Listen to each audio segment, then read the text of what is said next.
मोर आम जो पूर्वतन आई तपन नायक सर लव अफेयर थिला आम दुज भर संपर्क ठीक थिला तो आम कि डिस्टर्बांस तो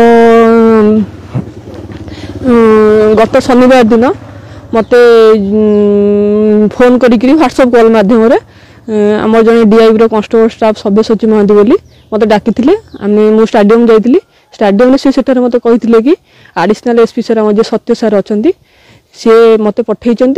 तमें गोटे काम कर 25 लाख कि 27 लाख ना जिते पैसा नब सार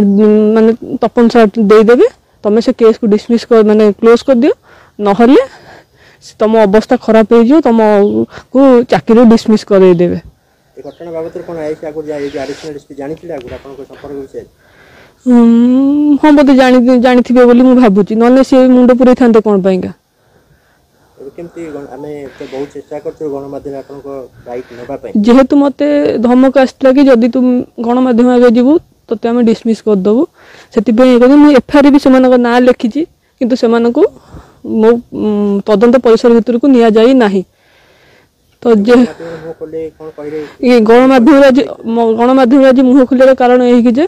काली मु कहला परे मो बापा मामा संगे मो कोनोसी संपर्क नै गत काली मो घर को 2 जन अजना लोक जाई मो बापा माँ को धमक देइचंती कि तुम झील को केस उठे देव कंप्रोमाइज कर देव नहले आम तुम झील को जीवन मार देव तुम परिवार को सफा कर देव आगे सर धमक आदि बड़ ऑफिसर माने एडिशनल एसपी सर भी कहीकि पठे जदि क्या मुह कल चाकरी कारण छोट चाकरी करची ना मत मो चाकरी कर मु पेट पोषुची मत न्याय दरकार मुझेतु ये तो मत न्याय पाइका मु गली बोली मत उपरस्थ ऑफिसर एमती कहउचंदी मोर एफआईआर आउ 2 जन आसामी करची किंतु सेमाने जेहेतु बड़ ऑफिसर सेमानक ना को निया गलानी तो मो जीवन प्रति विपद अछि आज मते कहे मते पैसा जाचिथिले ना तपन नायक मते पैसा जाचिछि ना मु तपन नायक को पैसा मागिछि तो एमाने मझिरे पसिकी हमकु एमती करिचंदी तो जेहेतु बड़ ऑफिसर माने धमक दउचंदी काली जेहेतु मु चुपचाप थिली काली जेहेतु मो घर प्रति घर जे धमक देछि सेति मु आज मुह खोलिया पे बाध्य होउछ एई मानक मझिरे इंटरफेरेंस पाइका हम तिक्तता बढ़िला हम जो कम्युनिकेशन गैप बेला सेति में बढ़िला हमरा 4 मासर 3-4 मास ऊपर संपर्क एठो गला परे आपन को भीतर डिस्टर्बेंस बढ़ला ता बढ़िला एठी जाई ठीक थिला एठू जीवा पूर्वरु बढ़िला आपन जते कहली भी सुनले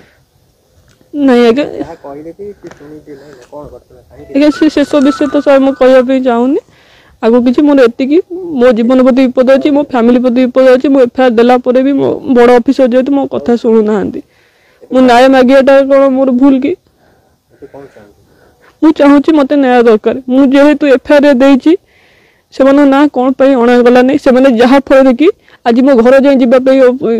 पछैले नै मो घर जाई कि धमक दउछन मो बापा मां को करि देले नै ना कोन नै एसपी साहब को देखा करिथिली जे आप मु रिपोर्ट भी थाना रे